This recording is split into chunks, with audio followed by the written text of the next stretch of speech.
Անկախությունը բացարձակ արժեք է, անկախության մասին ինչպես կարելի է հարց տալ։ Նույնն է ուզել ասես,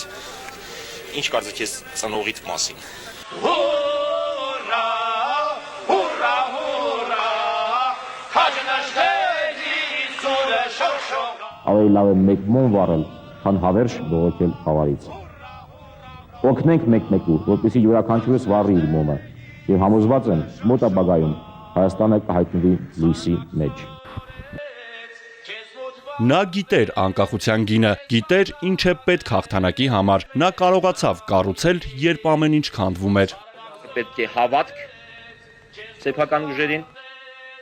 պետք է ազգային միասնություն։ Սպարապետն ուզում էր, որ ծանր երկունքից ծնված պետությունը համայն հայությունը համարի իր զավակը, գուրգուրի ու հոգ տանի։ Նա ամուր պատ էր հայ ժողովրդի թիկունքում։ Մենք իհարկե ագրեսոր չենք,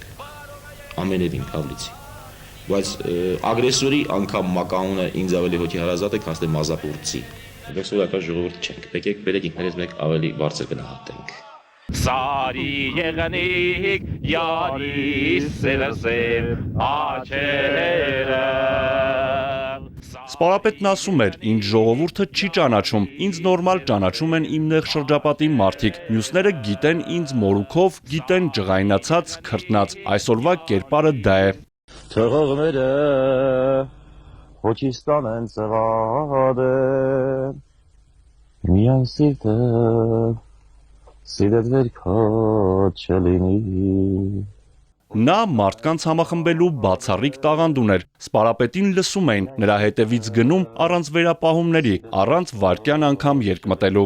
Այս գուզովչերն է, չէ՞, շնորհակալ եմ, կեցեք, շատ լավ էր։ Շարքային զինվորից մինչև հրամանատար, նա բոլորի մեջ տեսնում էր հաղթողին, տեսնում էր հայրենիքն ազատագրողին, խնջույքների ժամանակ ընկերական շրջապատում շատ էր սիրում երգել։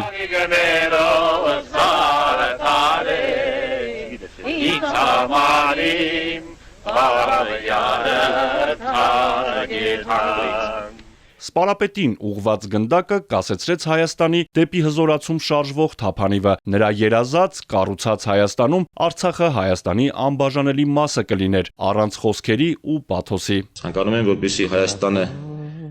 դառնա այնպիսի պետություն, ուր դուք կերազեք մոտ ապագայում ապրել։ Արթուր Հակոբյան, Էպիկենտրոն։